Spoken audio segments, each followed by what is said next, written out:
Thank you, sir.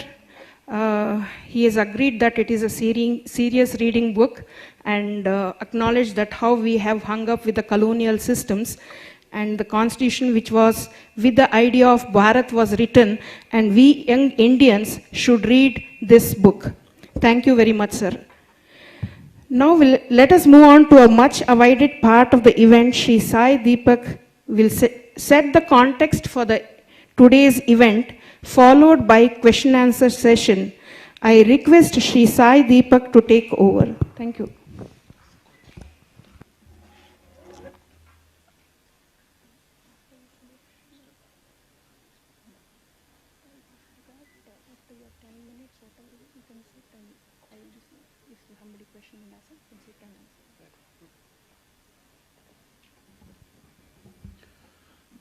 Good evening. So let me start with an expression of gratitude to Manthana Mysuru, its organizers, and the brains behind it for giving me an opportunity to launch this book in the city of Devi Chamundeshwari. And I've said this just a couple of days ago. In fact, on 25th of October, I had an opportunity to share space with Shri B.L. Santoshi as part of the launch of another organization in Bangalore.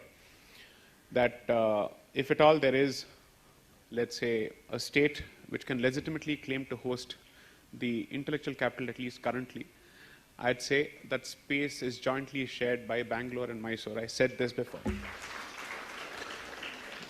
And since that statement is already on record, rest assured this is not a statement made for public consumption.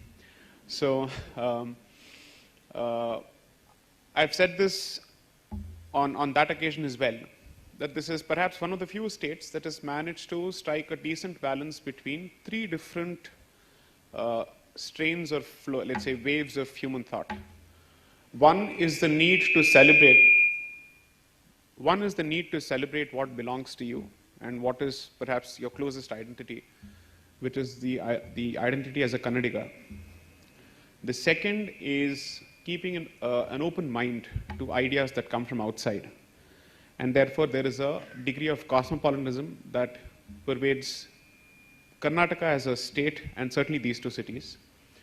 And three, that it is possible to strike a fantastic balance between the past and the present without the past necessarily being relegated to, let's say, the status of a relic in a museum is something that this state brilliantly demonstrates.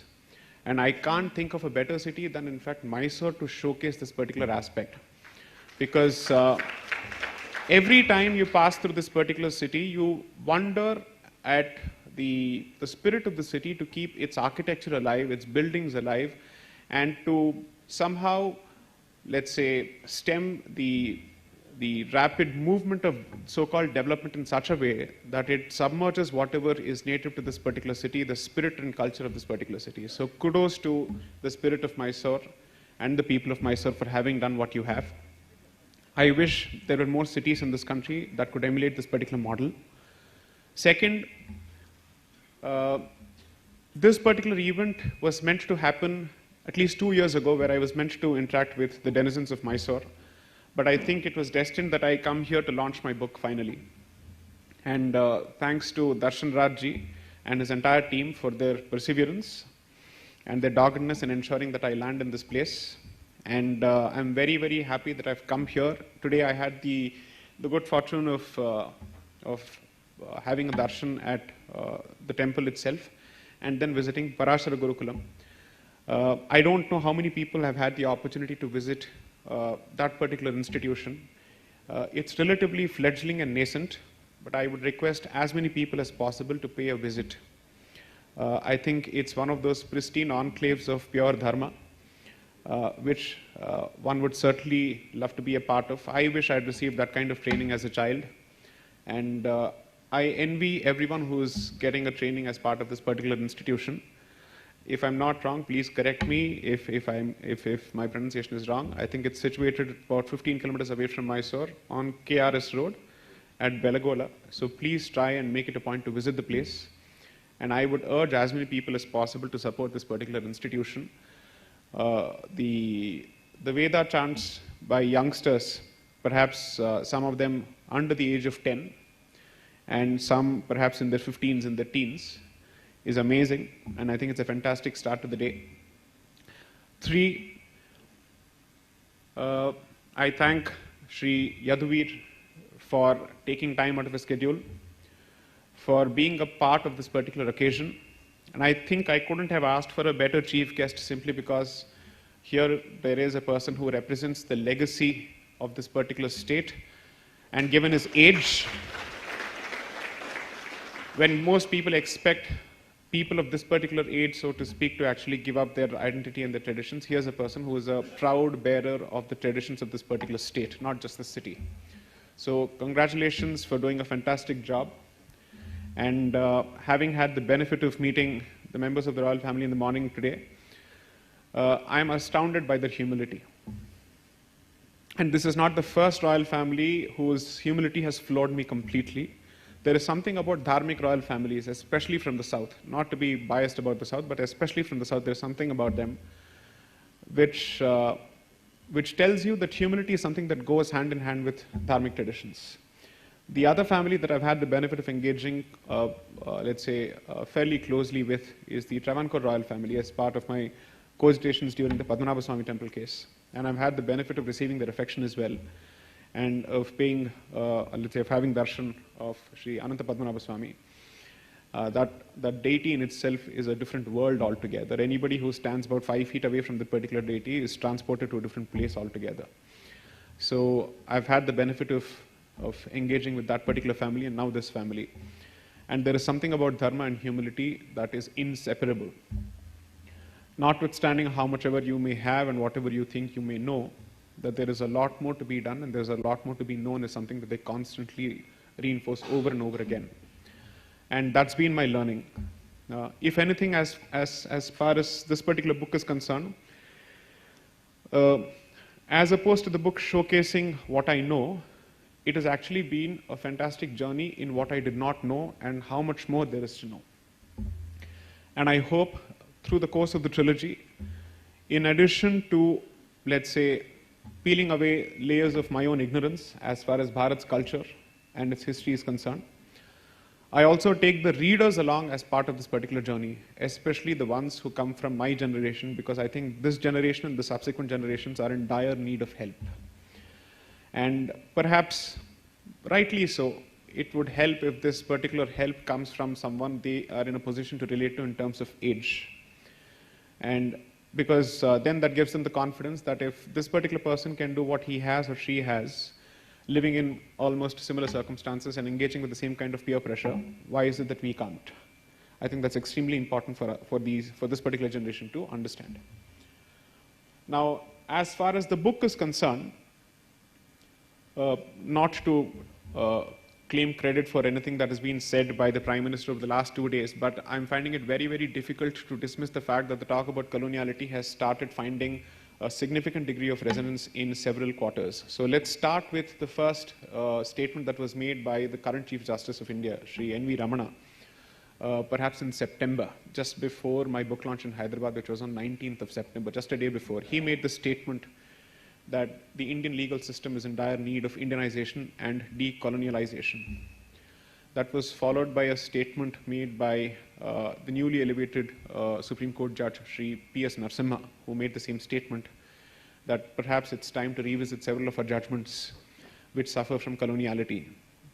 And then on the occasion of the Constitution Day, the Honourable Prime Minister, Sri Narendra Modi, makes the statement that the colonial mindset continues to plague our systems, and how it is the colonial mindset that is hindering the development of this country both from within and outside. And therefore, I believe that these statements establish the relevance of the book. And I don't say this because I have written it. I simply say this because it establishes the relevance of the idea itself. So this is more about the message than the messenger, which is to say that if this particular window of history is not utilized by this particular generation and the entire society, which includes the state as well, to remove the cobwebs and layers of coloniality which affect our mindset, I can't think of a better time window again. And most importantly, if you don't do it now, from here you go downhill, because as much as there is enough, let's say, cause for hope and positivity, there is enough cause for despair as well. When you read the headlines on a daily basis, the kind of discussions that happen on campuses, the kind of so-called protests that campuses seem to be germinating on a regular basis, the kind of fertile grounds that they have become for anti-Bharat activities. I think, therefore, not only is this the right time, it is the most critical juncture, because I think Bharat is at a crossroads, is at a significant crossroads. Perhaps since the invasion of the Arabs in the 8th century, 711 CE, this is perhaps the most critical juncture facing Bharat. And I say this without any attempt at hyperbole or exaggeration, because Bharat, as an independent country, notwithstanding the clout that it enjoys, is beset with a lot of challenges both from within and outside. And this is perhaps a huge realization that has dawned upon the society at a time when it is helmed by a government which has received a thumping mandate twice. And perhaps the fact that this particular government is at the helm couldn't have come at a better time, because then one is forced to ask the question, if this particular government hadn't come to power, then what exactly would we have seen in terms of the course of Bharatiya history from 2014 to 2021, if 2004 to 2014 is anything to go by? Most people who understand the seriousness of that particular decade see it as the lost decade. I call it the lost century. And that would have repeated. If this comes across as a political statement, so be it. I can't think of a single individual in this country who's not political at all. It's okay. Doesn't make a difference. It's not about whether you're political or not. It's a question of whether you're at least open about your views and can you defend those positions. It doesn't make a difference whether you are neutral, because I don't think there is an age of neutrality currently, if at all it existed at any point of time in history. The age of neutrality does not exist anymore. Nobody is neutral, period. And anybody who sits on the fence is doing so out of cowardice or simply because of lack of interest, period. So either of these two categories, according to me, is dangerous for the future, because that means these are windsocks which will blow according to the wind, and which means these are not people to be trusted with any kind of decisions which are based on principle, ideology, conviction, what is right, what is wrong. It is going to be a decision that is based on convenience and opportunism. Such people, whether they exist or not, whether their support counts or not, really doesn't make a difference to me. So I might as well take a very clear position. Second, having said this, the one thing that I was very, very clear about when I started writing the book is to not make this book the mouthpiece of any particular organization.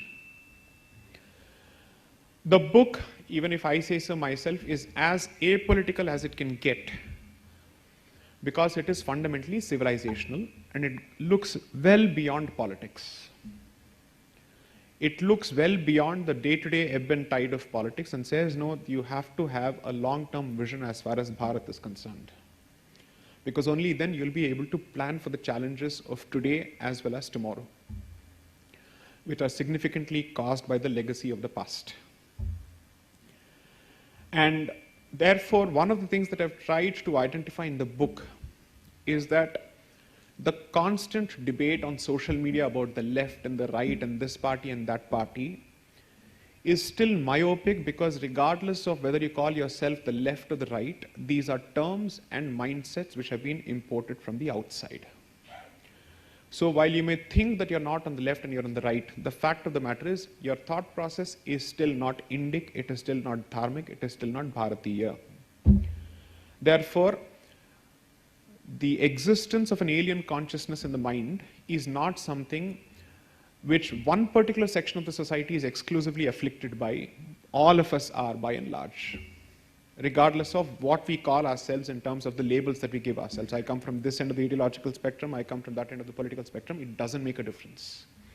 Especially on critical matters relating to Bharat's history, most of us seem to be having the same opinions when it comes down to brass tacks and asking questions. What do you think about caste? What do you think about religion? What do you think about a certain community? What do you think about temple control? What do you think about these issues? I don't see too much of a difference between the left and the right, largely speaking. Therefore, one of the things that I've tried to do in the book is to address certain fundamental questions, keeping all these political labels aside. So my book is first of all not meant for a particular echo chamber. I want as many people as possible to read it, not because I want more sales, but because I believe that the wider section of the audience, regardless of its labels, is afflicted by this particular problem. Second, I'm going to make a slightly provocative statement. Just bear with me for a moment. I have given up on the left completely, on their ability to reform or recover. Impossible. I have zero expectations from them. So I am not going to waste a single breath of mine whining about them anymore. The constant urge to expose them on social media. Hey liberals, what is your position now? They've already said their position. Why do you keep asking them for their position? I don't understand the sense behind it. It's almost as if you're dying for their validation. Or you're hoping that they will admit their hypocrisy. Someday they'll grow a conscience and a brain and they'll say, yes, I was wrong. In which case, I don't know if I should doubt their intellectual capacity or ours. So therefore, my book is less about them and is less directed at them, but more about those people who believe that they're on the non-left. To tell them, okay, you believe you're on the non-left. Now let us test whether your views fundamentally are so different from them. And most importantly, whether the source of your views are Bharatiya or from the outside. I'll give you an example. Just do a random survey on Twitter. You'll find a lot of people from the non-left saying, I'm conservative, I'm right, I'm nationalist. Where do these words come from? You call yourself Bharatiya, you call yourself as someone who is proud of your Indic roots. Please tell me which school of Indian philosophy these three terms or these thought processes come from. I'd like to understand. I'm going to draw a lot of blank stares when I ask this question. Because then you'll be forced to admit that there is a problem with the non-left in the first place. And then we'll talk about everybody else. So as someone characterized this book, it's a blue-colored red pill. Basically to tell people, let us first come out of what we believe is the right view, and the more we hug this word called the right wing, the right wing, the right wing, you are hugging the problematic history of the global right wing and putting your position and the dharmic position in that nasty genocidal basket. So don't do it. There is a much better tradition that we can draw from, and the fact that you're not able to draw from that tradition is proof of our ignorance with respect to what those traditions stand for and what do they translate to with respect to contemporary situations. So you've still not been able to find an Indic or dharmic label for your positions, and therefore it's like, let's say, finding a vacant seat on a crowded bus. This is the only spot available, left to gaya, to sirf right baki hai, to uspe baith jao. As opposed to applying an original filter to these issues. So this has been as much an exercise in my own, let's say, in exposing my own ignorance, and those of people who I felt are coming from the same side. So let's call this an intervention for this particular side to say, the day the non-left in this country elevates the scope of its discussions and starts drawing from Bharatiya philosophies, it would be in a much better position to pontificate to the left. Until then, it is a mere ego battle that is being fought on social media, on Facebook and Twitter, to win brownie points. To say, I am better, this party is better. You have not been able to go beyond the party or an organization. You have not been able to look at a particular position. So that has been the central idea behind this particular book. Now, with this sandarbh in mind, I will end my limited pravachan and open the floor for discussions. Throw whatever you want at me. I will answer to the best of my abilities. Let this be an out-and-out interactive session. The floor is yours.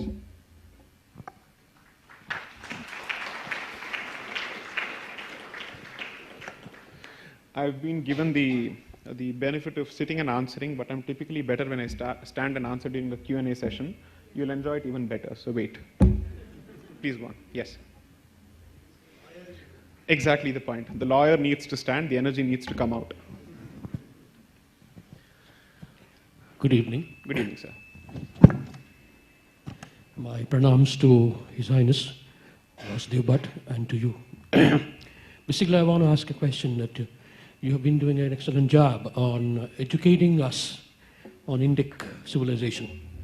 Would it be, in your knowledge probably you must have thought about it, to develop a team of legal minds across the country, every city, every town and a village, to take on this task for every issue at local levels so that the Indic culture is established more strongly? Hopefully you can. So, thank you for the suggestion. The thing is, thanks to the number of talks that I have done, and especially this book, I think a certain misconception has been cemented, which is to say that I do this full time. This is less than 20% of my time. And I do this as part of my pro bono commitments, which is to say, every lawyer is expected to earmark about 15 to 20% of his time doing stuff not for money. Most people, because I've said this before, in the legal fraternity, follow the rule of the Indian traffic, which is to say, keep left. Okay? Therefore, they go to their favorite causes. Human rights, civil liberties, gender studies, that's what they go to. I have decided to use my time for dharmic causes openly and clearly. So therefore, all these cogitations and whatever I do is part of that 20%. I do not have the bandwidth to do beyond this, simply because, how do I put it? I love my profession too much. I chose law for a very particular reason. Apart from the fact that I love the profession, it also gives me the ability to hold forth on some of these subjects with a certain degree of information. And therefore, I don't want to lose or dilute those skills which are central to me and which define me. Therefore, the legal skills is, the knowledge of the law and its application and legal logic is what I bring to the table. The more you generalize your skill sets, the less valuable you become and the less useful you are in the long run.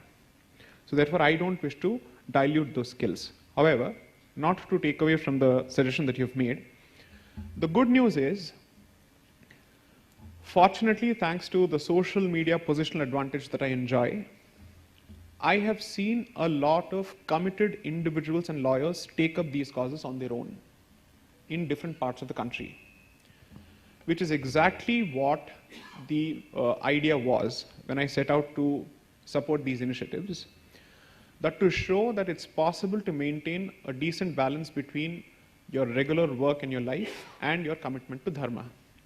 And that what I'm doing is not extraordinary, it is merely planned and calculated. And the only sacrifice that I have to make is the time that is spent on partying and any other useless socializing, which I'm more than happy to give up because I have zero interest in it. I'm positively antisocial on that front. So that is the only sacrifice that I've had to make, and it's not a sacrifice. I enjoy having made that sacrifice. It's completely useless, and especially in the Delhi circuit, I have zero interest. So once you are able to establish that this is feasible, workable, and this does not require you to be a bitter, poor martyr, which nobody in this generation wants to be, and rightly so, why should you be? Then it gives them the incentive to start thinking on these lines as to how do I combine my professional skill sets with my commitment to the civilization cause without sacrificing on my aspirations of a decent lifestyle and also leaving a legacy behind of having done something meaningful. That's basically the entire format. And once this message goes loud and clear, the hope is that I will have more people to network, because the point is you have to understand this. don't expect any lawyer worth his salt and let's say worth his acumen to actually just jump into dharmic causes without an incentive. That's not happening. And if you think that people on the other side are working for ideology alone, no, money is being thrown at them. Some of them may not even be interested in the ideological cause of the other side. They're only interested in the fact that a career path has been provided for them and somebody is grooming them and mentoring them, period. So if you're in a position to provide money, those guys will jump on this side. That's how it works in most professions. So the assumption that 100 out of 100 people on the other side are all ideologically driven is stupid, it's foolish. I'd say it's typically the 80-20 rule. 20% are ideologically driven, rest of the 80 follow these 20 people because those 20 people represent a success story, so to speak, and therefore they're following them in one way or the other. So you need to be able to create that 20% on this side, provide certain success stories, and then hope the others follow. That's how it works. But on a more tangible note, on a more practical note, I operate with two very clear realizations. I'm good at what I do, and I don't need to be humble about it. But I also know one thing about, let's say, the magnitude of this cause, that I can't do everything on my own. Impossible, and you shouldn't be. It's too huge a task for any one particular person to operate with a messiah complex or a savior complex. That I am the avatar Purush who has come to actually do all of this. Not happening, sorry. You're dealing with legacy issues of 1400 years. So there is a lot more to be done, and you need a critical mass of people working on this. So therefore, wherever possible, and wherever I find a decent blend of competence first and commitment to the cause later, and when both these come together and there's a happy marriage between these two skill sets, I have collaborated with such people. So for instance, let me give you a live example. So about 36 Christians were found to be occupying positions in Tirumala Tirupati Devasthanam, and we asked ourselves, how on earth is this happening? So when this issue came about, now this is an issue that relates to a temple in the south. I'm sitting in Delhi, practicing in Delhi. And I don't want to make the mistake of Delhi-based establishments, which is to assume that what is good for Delhi is good for the rest of the country. Okay?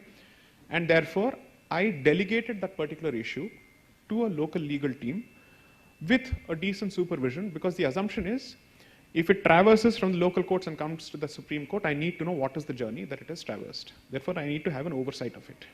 But a local legal team, which is a competent law firm, is handling it very, very clearly. Similarly, in Madras High Court, Odisha, Bombay, wherever possible, we have done this.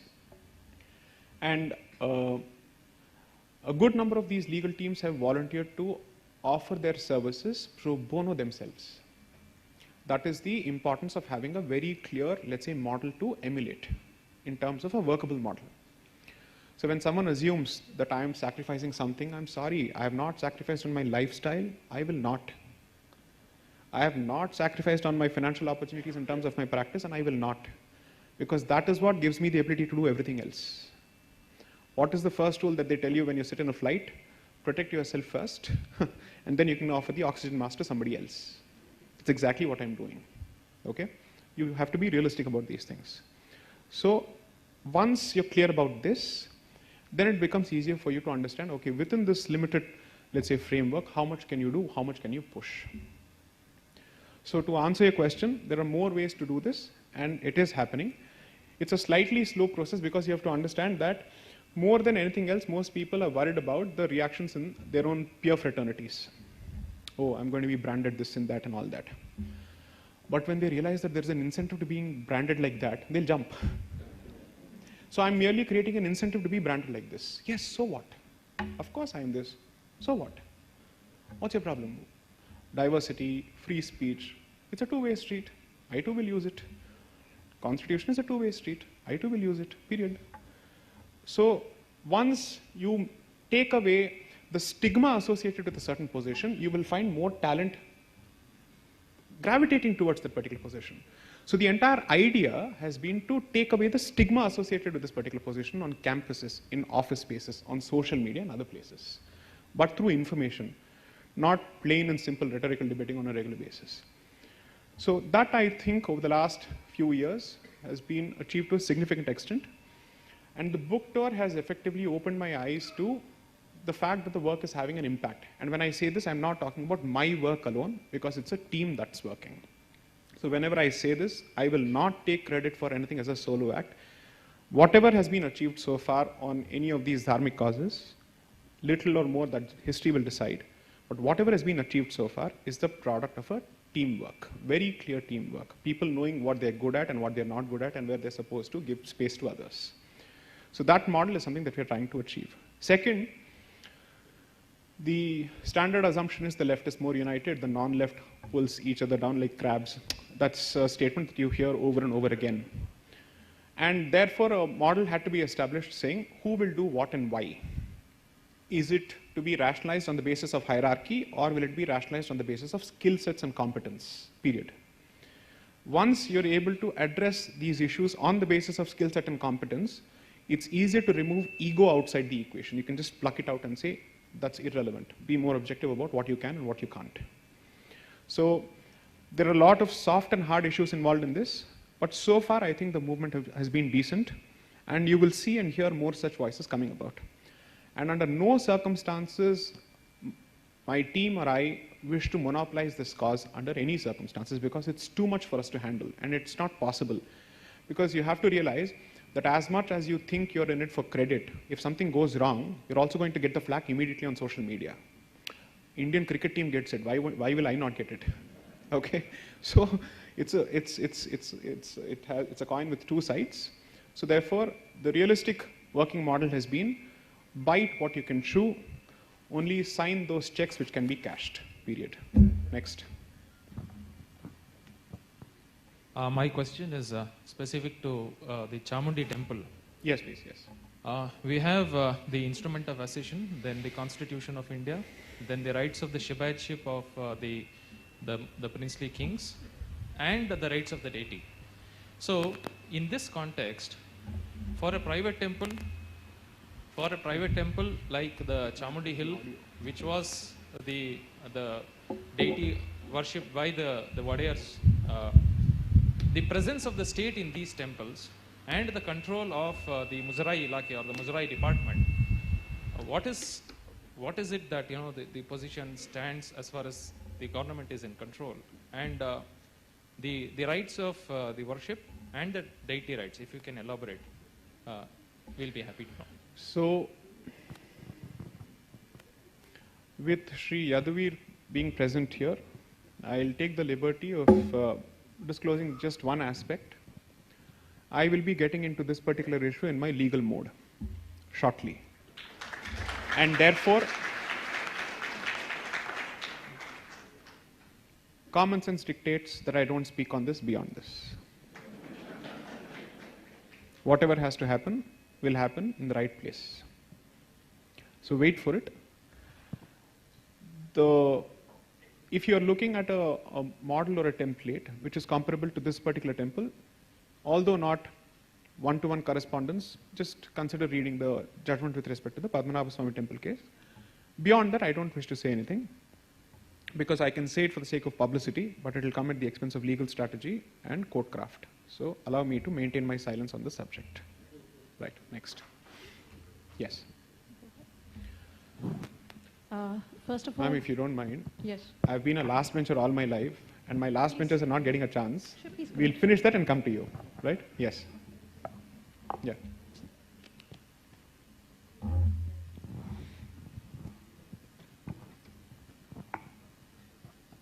Namaste, His Highness, and hi, Sai Deepak. Please.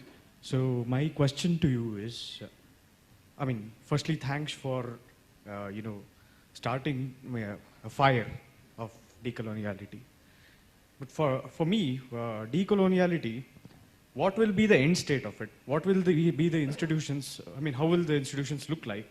How will the judiciary look like? At the end of this whole project, what is it that we'll be looking at in the whole picture? Thank you. I don't have an answer to that question in terms of the specifics, because my own analysis is incomplete and it's work in progress. I will tell you what I'm clear about so far. That there is a problem of coloniality, and the decoloniality is the solution. These are the two crystal clear conclusions that I have arrived at in my own headspace. What will it translate to in terms of the nature of the state, the organization of institutions, the relationship between the temple and the state, individual rights, gender rights, all these issues? I will be in a much better position to formulate after I'm done with the trilogy. And there's a good reason for this, and I'll explain why. My analysis of the Constitution and its colonial consciousness is far from complete. I still don't have a clear answer as to whether the document is fully colonial or fully decolonial, or is it a mixed bag. If it is a mixed bag, is it 70-30 in our favor or against us? I don't have an answer to that yet. And since I'm taking this up as a very serious scholarly pursuit, not to give myself the tag of a scholar, but to say that I want to be rigorous about this, I haven't decided the outcome and then pushing my evidence in that particular direction. I haven't done that yet.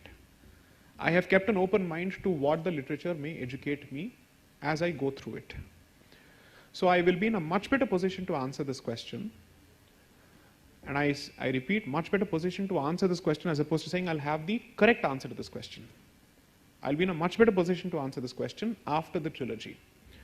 So just by way of a spoiler, a bit of a spoiler, is that what I thought will be the timeline of the second book. I've started working on the second book to a significant extent, and I've altered it, because there are portions which I want this generation to know of Bharat's history.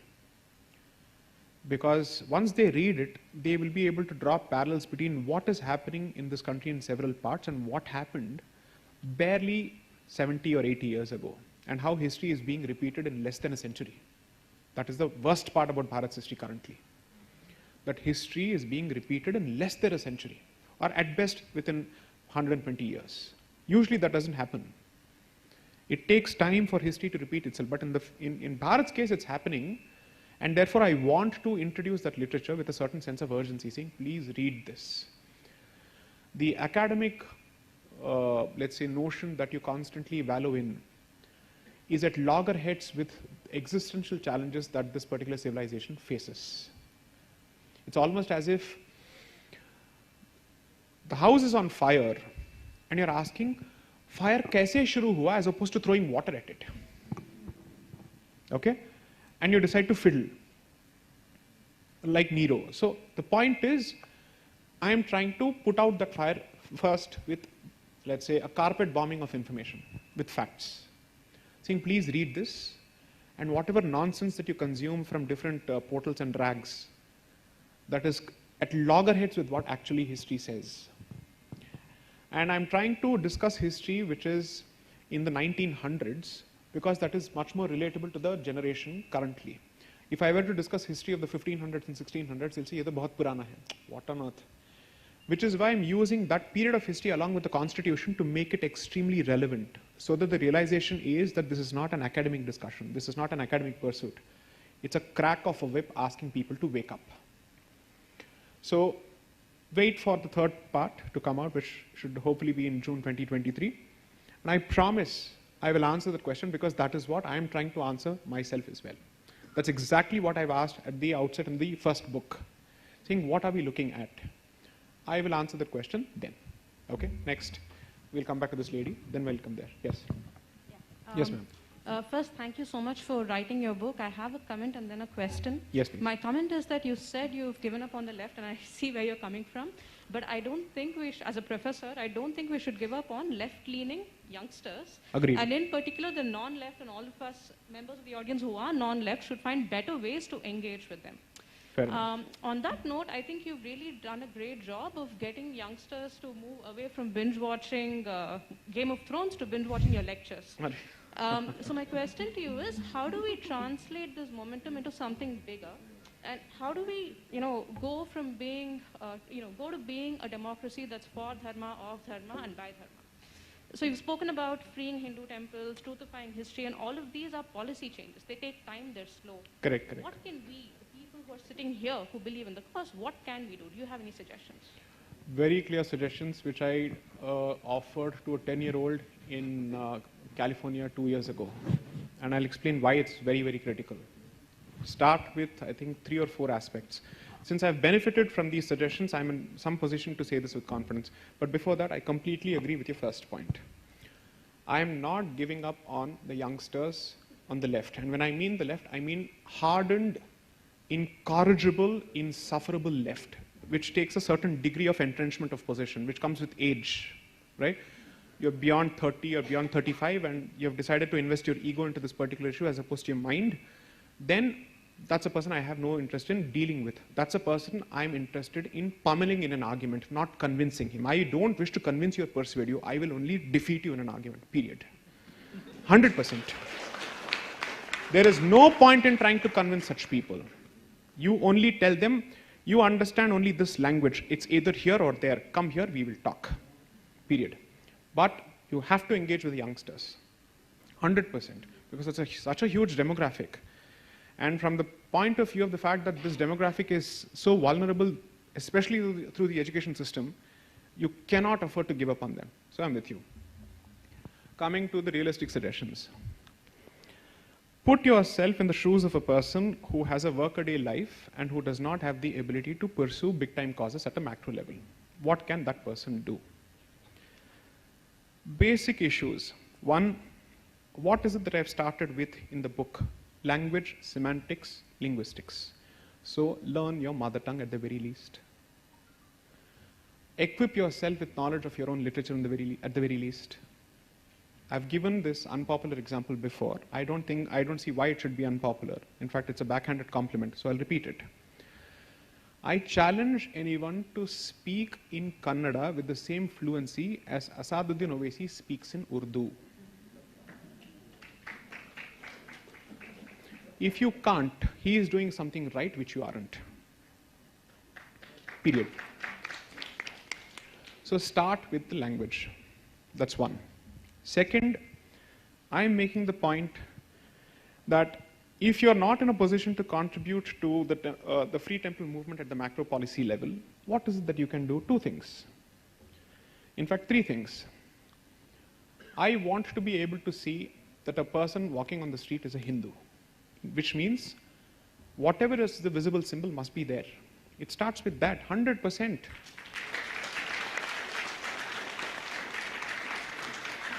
Why are visible symbols part of core tenets of other religions? Because it becomes a part of your habit, a part of your second nature, and you will not think and talk about your religion at, let's say, at some esoteric level as if you're talking of a third party. You won't talk of it as if it's a stranger. You need to be able to connect with it. And therefore, without practice, there is no logic, and without logic, there's no practice. Both have to go hand in hand. You need to know what is it that you're fighting for on social media. And if you don't even practice it on a daily basis in the simplest of forms, what on earth are you fighting for? I don't even understand. Makes no sense. Then you're not fighting for the cause, you're fighting for your ego investment in the cause. Which is to say, I want to prove that I'm right on a particular topic, as opposed to saying I'm supporting something that is right. Okay? So a visible symbol is necessary. Third, the corollary from there is that take ownership of at least the local temples. Why is everybody sitting in some remote part of the country and constantly think of Jagannath Puri and Tirupati but not the local temple? Is this temple under any less state control compared to Tirupati? No, it's not.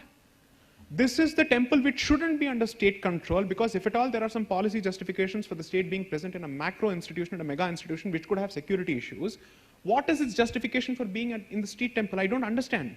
What money are they going to make? What corruption are you talking about, and who are you to talk about corruption? You have no moral authority. The Indian state has never had moral authority to speak on corruption in the last 70 years. So who are you to talk about corruption? At least if it's corrupt, it's someone from my community eating it, as opposed to you taking money and giving it to some other community. So I am clear about the fact that it starts with this, then you go to the next level, which is what? Do not reduce any of your festivals to mere celebratory activities. Explain the significance. Do something about it. None of this is going to be possible because at the end of the day, when it's a nuclear family and the joint family system is broken, then what is it that you're looking at? So what is human psychology at play here? It is the joint family that provides an extended support system that has been done away with now, thanks to our own insistence on nuclear families. Somehow that was meant to be the progressive way, done. Okay, kya progress hua, dekh lenge. Second, if this setup is gone, then you still need to have some connection with a larger ecosystem which reinforces your identity. And therefore, go back to your basic sampradayas. I can't think of most Hindu families which have not had a traditional guru or a traditional matha or a traditional institution that they've been connected with in one way or the other. To me, it doesn't make a difference whether it's Brahminical or non-Brahminical. It honestly doesn't make a difference. As long as it's a traditional sampradaya, it's a traditional sampradaya. For me, traditional is not Brahminical. Traditional is Hindu, period. Therefore, go back to those institutions. Two things come out of it. You don't feel alone when you're trying to bring up a young child and trying to instill values in it, and when you don't know how is this child going to deal with the rest of the world, is he going to be or is she going to be the misfit? But when you realize that there are others, that fear comes down to a significant extent. And you also end up strengthening that particular institution because such institutions survive on following patronage and numbers. And when the heads of such institutions are in a position to command greater respect from their following, they will be in a much better position to talk to the politicians saying, you can keep playing politics, but don't keep playing politics with our institutions. Because they will derive confidence from the fact that the people are backing them. That is what, let's say, the so-called godmen of other institutions and other faith systems bank on, the existence of a ground support base. Tell me which of these things that I've just suggested is beyond the realm of reasonableness and practicability. I don't think it is. These are plain and simple basics. Once you're in a position to achieve this, the immediate effect that you're looking at is an enhanced attachment to your culture and a better awareness of your own institutions. So the next time when someone says, it is in your institutions there is more corruption, not in our institutions, you can actually tell them, what are you talking about? Our institutions are corrupt today largely because of entrenchment of the state. That is a fact. Because the state has an incentive to constantly attract crowds at the expense of dharma, tradition, sampradaya, ritual, practice, whatever. And therefore they will do whatever it takes to create revenue streams, ports of revenue. For them, these institutions are nothing but ports of revenue. That's it. Therefore, you'll be in a much better position to argue. Nothing that I have said in the last 5.5 years, ever since I started speaking on the subject in September 2016, is beyond, it's not something that requires a 120 plus IQ or 160 plus IQ. It's plain and simple logic based on the ground realities. If there is a payment-based darshan queue system, who benefits from this? First, the person who controls the affairs of the institution benefits from this. Who is the person who's controlling the secular aspects, which is to say the monetary and fiscal aspects of the institution? It is the state. So why is my community taking the rap on its knuckle when the state should be held responsible for this? Why is my community, my faith, and my institution being constantly called a commercial institution when it is the state that is responsible for this? And it's constantly my community that is the favorite whipping boy of everyone who says Hinduism is all about money, wherever you go it's all about money. Is that the case? If that is the case, it is in other faith systems that there is a systematic, organic way of collecting money on a monthly basis. 10% has to be given, whether it's a church or a mosque. It's not my temple that's doing this from everyone, right? So that takes us to the next step. There is an obligation and a top-down imposition. I am saying those who are serious about this, park 10% of your revenue. Use it to support the causes which you believe are advancing the cause of dharma. If you cannot be a Rana Pratap, at least be a Bhamasha is something that I've said umpteen number of times. So if you cannot be in the line of fire, at least support those who are in the line of fire in one way or the other. And therefore, monetary support is the most important way of doing that. So 10 to 15% of your income does not belong to you, is your self-imposed restraint. Do that. 5, very, very dangerous suggestion. Hinduism is not a pacifist religion. Hinduism is not a religion of cowards. Hinduism does not fear force. Therefore, revival of the Kshatriya spirit is critical. 100% critical. If you constantly think of it as the dirty job, then all you're going to be left with is a small island surrounded by a gutter. Let's see who's going to do the dirty job then. The state under any government cannot do this, and certainly cannot do this efficiently, which means the Hindu community must slowly start looking at self-sufficient enclaves, which are equipped to protect themselves. Several states in this country have already shown that the existence of the state apparatus is not an advantage. It has actually turned to be a liability for Hindus when they want to protect themselves. So, do not use the Gita to teach pacifism to your kids. Teach the Gita to teach Kshatriya to your kids. The Gita is not meant to be a post-retirement Katha Kalakshepam book where people get together for satsangas and test each other's memories. Do you know the shloka? Do you know that shloka? Oh, that goes on. Is that what it was meant for? Arey, what have you understood, man? So, grasp the saransh and apply. All of these are doable. None of these require state support. None of the things that I've said so far require state support. Now, despite this, if you don't wish to do it, well, you have just signed away your destiny as a civilization. Then, Ram Naam Satya Hai. Next. Namaste. Yes. I appreciate your point when you told that a person who is leaning towards no party, the same way a famous scholar and poet of Karnataka, DVG, says, Pakshatita Rashtraka. You also mentioned that leaning towards right will make us fall into the problems of global left. I agree largely. Global right. Global right, Yes, sorry. right. In the same way, will we not fall, by following this decolonial principles, will we not fall to the problems of the global decoloniality? Where is that border line? Okay, fantastic question. And this question has been asked of me twice, and I've responded 5 times. So let me repeat it once more. Decoloniality does not have one global template, which means the solution is local and contextual.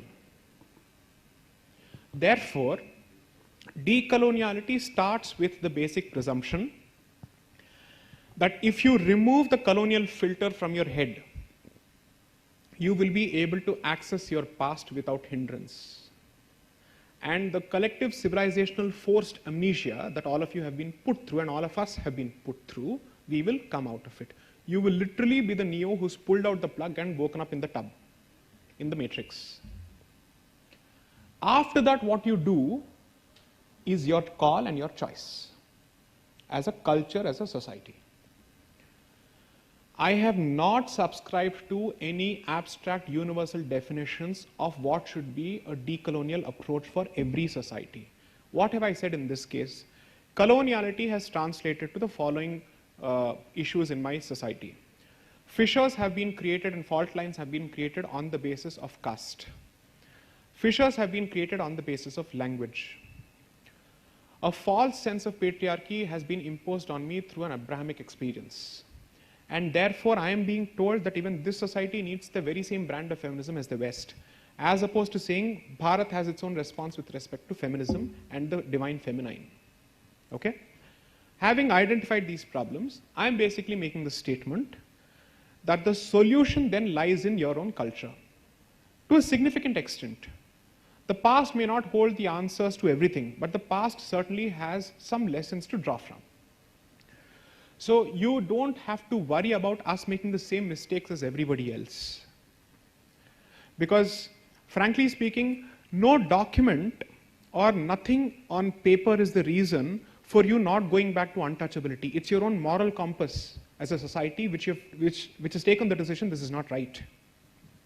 Because that happened much before the abolition of untouchability under Article 17 of the Constitution. That movement started in 1930s itself. So put some faith in the moral character of your community. That itself calls for decoloniality, because the colonial notion is that Hindus are depraved and characterless and constantly need the stick in order to be, let's say, governed. Whereas the decolonial thought says, this is a society that believes in the concept of dharma and duty. Give them that respect and the society will respond and reward. Don't treat them like animals who require a top-down imposition. Treat them as individuals and a society deserving of dignity, and you will see how they respond to it. The character of the Indian state under the British man and the, let's say, the post-British brown man hasn't changed much, because both of them believe that this population can be controlled only with the stick, without realizing that this population has always been so huge and still it has managed to survive because it has put faith in the concept of dharma, duty, honor codes, ethics, not law. Honor codes and ethics, which are much more powerful than the law, because then there is societal obligation. Saying, if you do not subscribe to this honor code, you're not just bringing dishonor to yourself, but also to us as a kula. That's exactly how the net functioned. That there is a social pressure on you to act decently and to live up to your obligations. So decoloniality will translate to you looking for solutions on those lines. Next. Good evening, everybody. I'm Dr. Anil Thomas. My question is, from 2014, I've been waiting that my country's name, India, would be changed to Bharat, Right. to feel more Bharatiya. Right. What is your take on that? Even I don't know, sir. We are changing names of roads, but not names of the country. We are changing names of cities, but not name of the country. So apparently, some Mughal road has been changed to Maharaja Agrasen Road in Agra and other places. That has recently happened. We are doing all of this. Then change the name of the country. I'm with you. Please ask this question. I will join the chorus. I am completely with you on this point. And when someone tells me, नाम में क्या रखा है, अरविंद को हटा के अकबर रख दो, देख लेते हैं, या अकबर को हटा के अरविंद रख लो, देख लेते हैं. Tell me it doesn't make a difference. Of course it makes a difference. It starts with the name. What are you talking about? Why do people name? Why do people think so much behind naming a child? Are they idiots? Because name has a certain vibration, it has a certain energy. That's our belief, that's our philosophy. So if you're telling me that the name has no value, then you don't understand the power of sound. And this is a society and a culture that believes in the rich power of sound. What are you talking about? So it starts with the name, 100%. I'm with you. I'm completely with you. That's my answer. Next, there's a lady who's been waiting. Yes. Namaskaram, sir. Namaskaram. Looking at the recent, if we have to apply a dharmic lens to the recent imposition and withdrawal of the farm bills, what would that look like, and how are we supposed to look at these situations and situations that are going to come up in the future as a new age Bharatiya or with the dharmic lens? I have been trolled on social media for my position on this. Why do you want me to go through that hell and nightmare once more?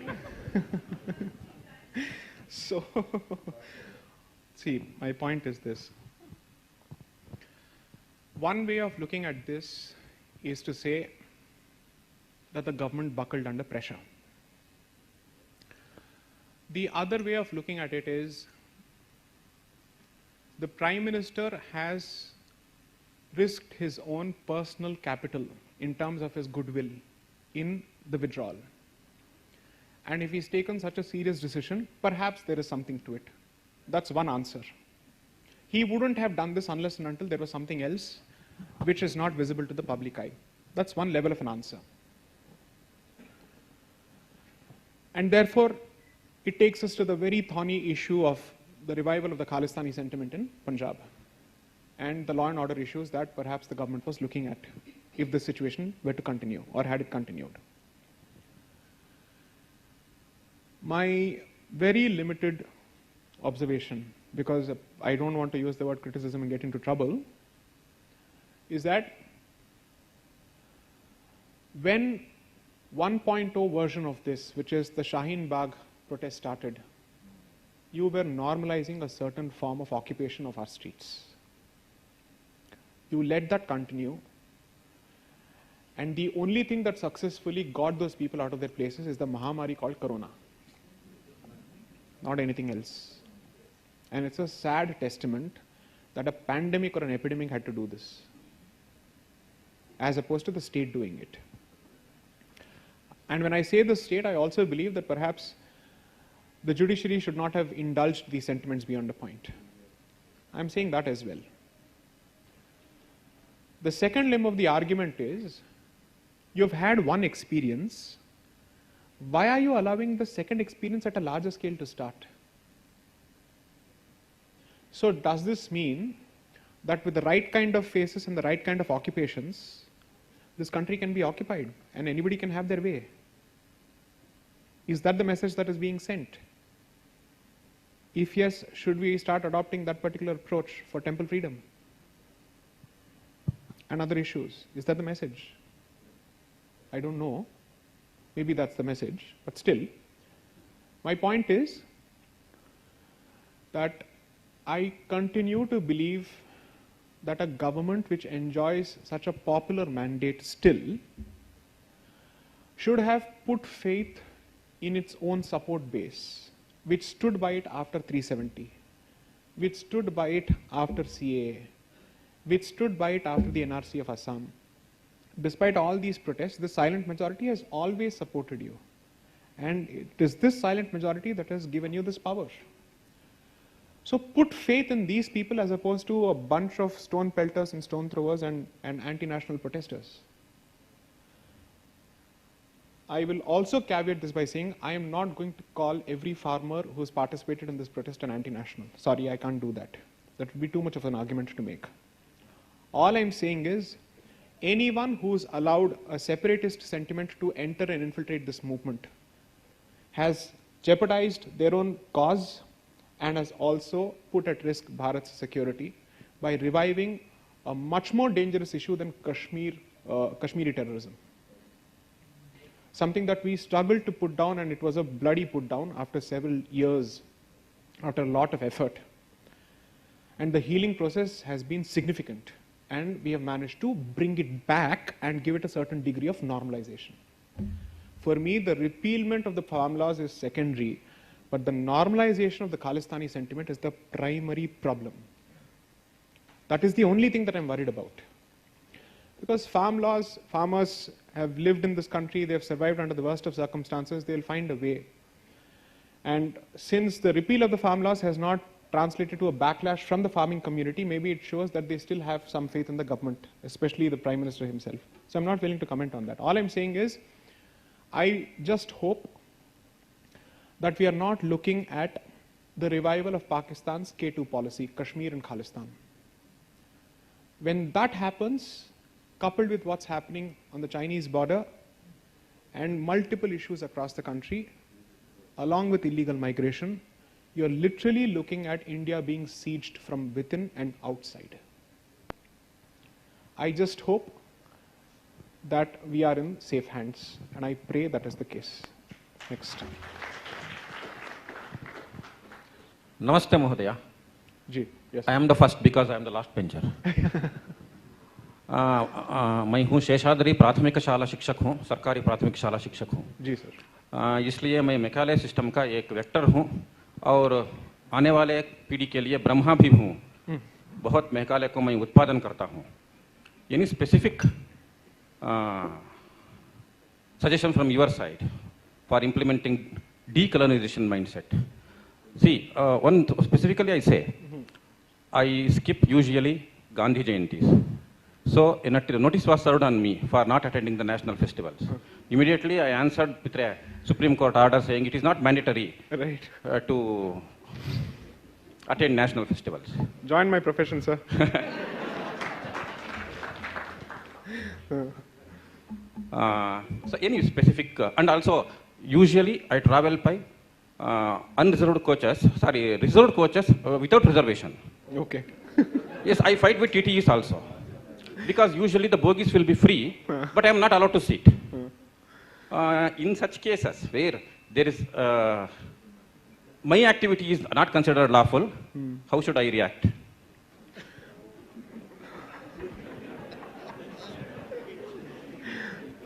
Allow me to choose between the questions. And I'll go with the question on decoloniality in education, which you spoke of on the Macaulay issue. So, in my recent Pune talk on 17th of October, I happened to speak on this in some detail. All I've said is, one of the challenges that you've been seeing with respect to education right from the Vajpayee dispensation has been that each time you try and change the curriculum and whatnot, you're being accused of Bhagwakaran, saffronization, so on and so forth. So, I think a fairly commonsensical suggestion, which is not my own, which others have made, is that why don't parents and students have diversity of options and more options in terms of what they want to study? So at the very least, create an alternative system so that those who wish to subscribe to a revised curriculum have that option as well, and those who don't need not, as opposed to having one curriculum that's being imposed on everyone. From the sciences to the history to language and all these subjects, allow us to craft, let's say, an Indic knowledge system or an Indic education system, and create a separate board, just as you have the ICSE and the CBSE, create a separate board, so that it becomes one of the mainstream options, and so that you have schools and educational investors moving in that particular direction. Jisko ye padhna hai padhe, jisko wo padhna hai padhe. I don't want to read Macaulay's version of my history. You don't want to read the Bhagwa version of our history. Don't. Let history decide subsequently as to which of the two products are good for the country. At least let us have more options, as opposed to everybody being sent to this mass-produced factory, right? That is perhaps one solution, because you see, typically most governments operate like water. They want the path of least resistance, okay? Therefore, I'm saying this is the path of least resistance, wherein you're not taking away something from them and you're not imposing something on us, and vice versa, period. Second, you have to ask yourself a simple question. When in the opposition, you opposed RTE significantly, and the exceptions given to minority institutions and the RTE, you opposed it. Why haven't you acted on that opposition and acted on that belief in the last 7 years? Which means either scrap the RTE or make it equally applicable to minority institutions. That hasn't happened. The reason why this becomes significantly important is the RTE system has devastated non-minority schools because they have not got the kind of payouts and subsidies that they're supposed to get from the state out under the RTE structure. In cities like Delhi and states like Delhi and other places, you're looking at thousands of schools being shut down because they're unable to run. So when you're looking at the education system, I'm looking at the hard infrastructure apart from the content which that infrastructure disseminates. So here is the fairly clear solution, at least workable solutions for both these subjects. And it's not the first time this is even being proposed. So I don't think it's a question of paucity of solutions. Perhaps it's a question of will, political will. When you come to power, what is it that you come to power for is a question you should be asking yourself. If it is an end in itself, then the more things change, the more things remain the same. But if it is merely a means to an end, what is the end goal? These are long-term civilizational changes. These are not small-time tweaks. You make this change, you will see less trouble on campuses and students being rebels without a cause on the streets in the next 10-15 years.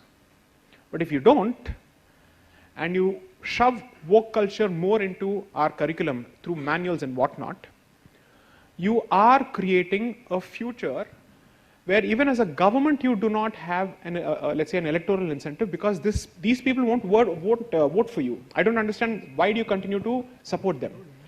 The products of the system will never vote for you, right? So I don't even see the political incentive in keeping this particular structure alive.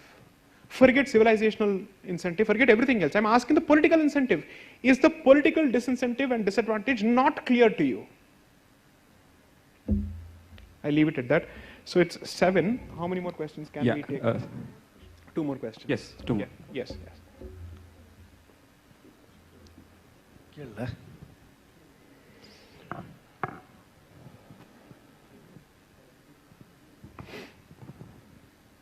Excuse me, sir. Yes, ma'am. Regarding the constitution, we have only one constitution, isn't it, sir?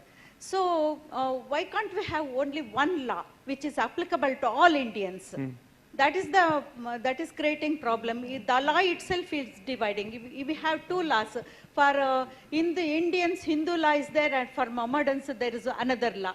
Why can't you have that? And being an advocate, yourself is an advocate, why can't we fight for that? Ma'am, how many things will we fight for? Applicable to all Indians, Hindu law. It should be, I think that is good, I think. Instead of having, nowhere in the world we have 2 laws like this. Understood. Okay. Isn't it, sir? You're right. You're 100% right. That is my opinion. I agree with you. So your point is there should be only one law, which is Hindu law. I'm with you. When we have one constitution, correct. law. Correct. That's So all. If it is applicable I think to the solution is straightforward. yeah. Let this government declare that this is a Hindu nation. After that, we can have a Hindu law. Yeah, that is true, sir. Okay. Yeah. I am saying the government should do this. Yeah. Why should I go to court asking for this? How can I go to court in a writ petition asking for this? It won't make sense, no? I can't do that. Government with 282 and then 303. And they are in a position to declare this. Let them do it. Baat khatam ho gaya.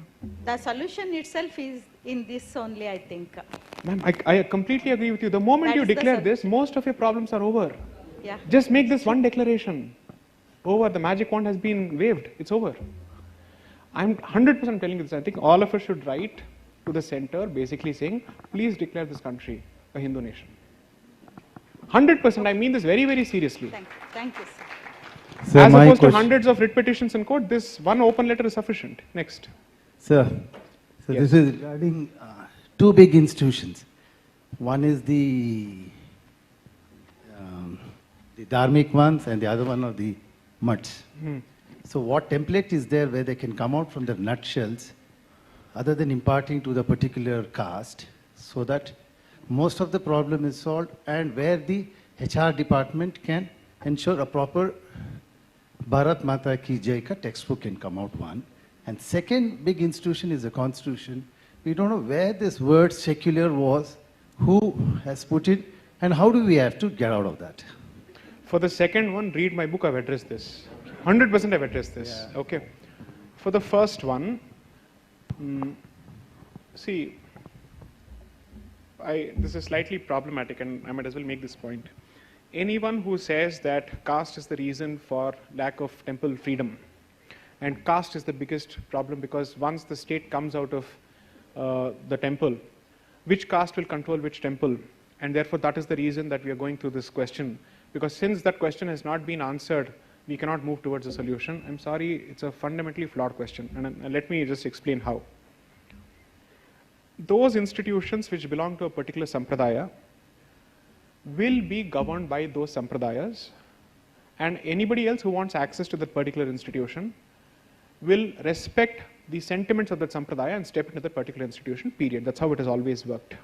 Whether it is the Saiva sampradaya or the Lingayat sampradaya or whatever it is, you are looking at people who call themselves as Hindus can step in, but the control and management will be in the hands of those people who actually are subscribers to that particular sampradaya and who are followers of that particular sampradaya. One.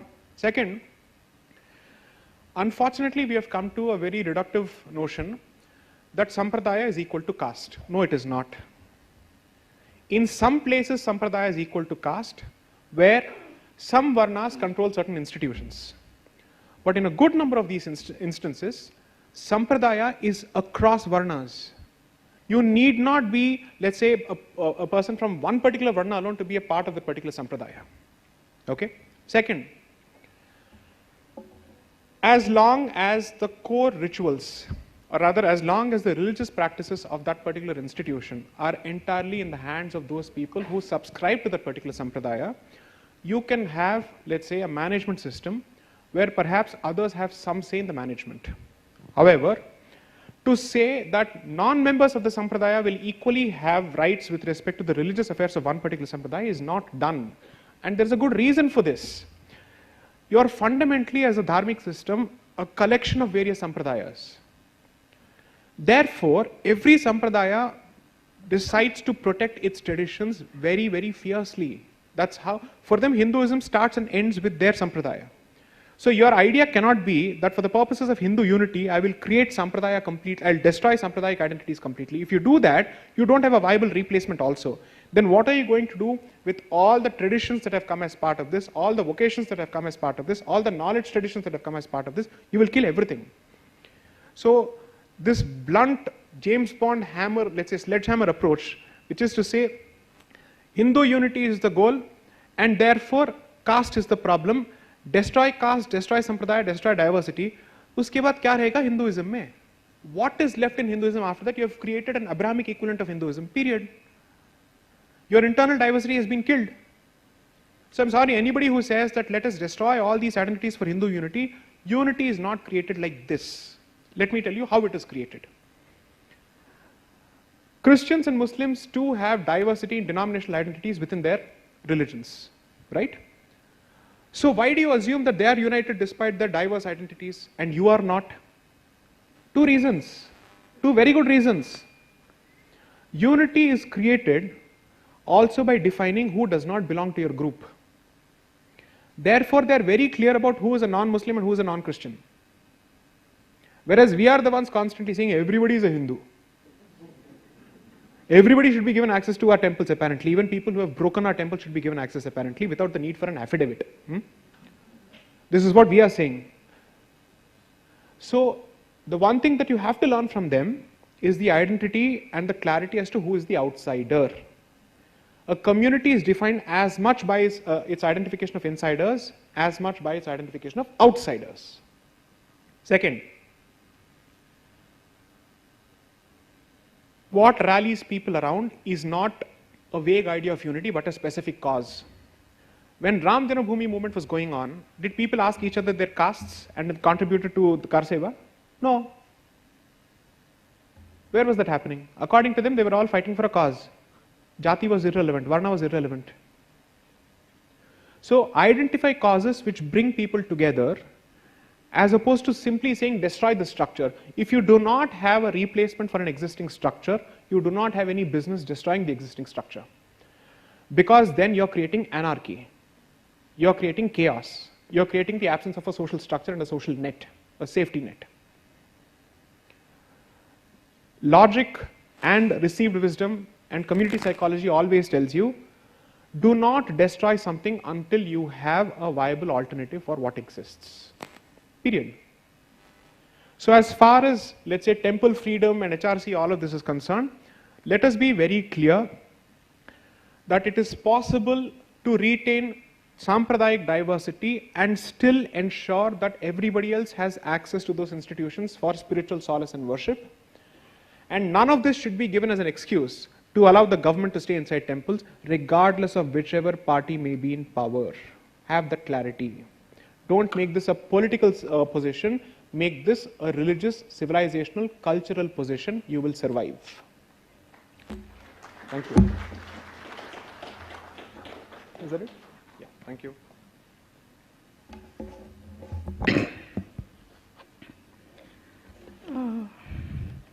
We have heard for more than an hour from Sai Deepak ji. He has given a lot of insights to us, and he has also acknowledged the royal family's humility and the dharma here. And few points which we have come out of this and pointers here which have come out here is, first thing we have to unlearn what we have learned from the decolonial mindset. That is a need of the hour. And second, let us follow our language, let us talk in our mother tongue. Then third one, let us start using the visible symbols that we are Hindus. And let us take the ownership of the temples. And not last but the least, let us all strive for a Hindu nation and call this Bharat. And let us also revive the Kshatra spirit in every one of us. Thank you, Saiji. Now let me finish with the oath of thanks. On behalf of Manthana, I take this opportunity to thank His Highness Sri Yaduvira Krishnadatta Chamaraja Odayar for his revered presence and releasing the book. For you have taken time to be here despite your busy schedule. It is very kind of you, sir. Thank you. I thank Sri Vasudev Bhatt who agreed to be here with us today, sir. Thank you very much. Now I thank Sri J. Sai Deepak who agreed to be here, come to Mysore all the way from Delhi despite his busy schedule, who have become a source of inspiration to a lot of people here. Thank you very much for writing such a wonderful book, as this was the need of the hour. I believe it will carve a place in every person's collection of books and reference guide to study Bharat. Thank you, sir. I now like to thank Vijnana Bhavan, who has helped us tremendously by providing this wonderful venue. Thank you all. I also thank and acknowledge our friends from the media fraternity who have covered this event and also given us publicity in this media. Thank you all. I also thank our support team, sound systems, photography, videography, Samparka Vibhag, Prachar Vibhag, and all the members who had directly or indirectly contributed to this successful event. Last but not the least, you, the audience, the erudite audience, for coming and gracing this event. I would like to acknowledge the presence of many notable personalities here. Thank you all for being this on such a wonderful audience. Thank you, sir. Thank you, one and all. Now we will have a book signing session. Whoever have purchased a book or have bought the book can come here in an order and get the book signed. Thank you. Please give your feedback form in the counter there.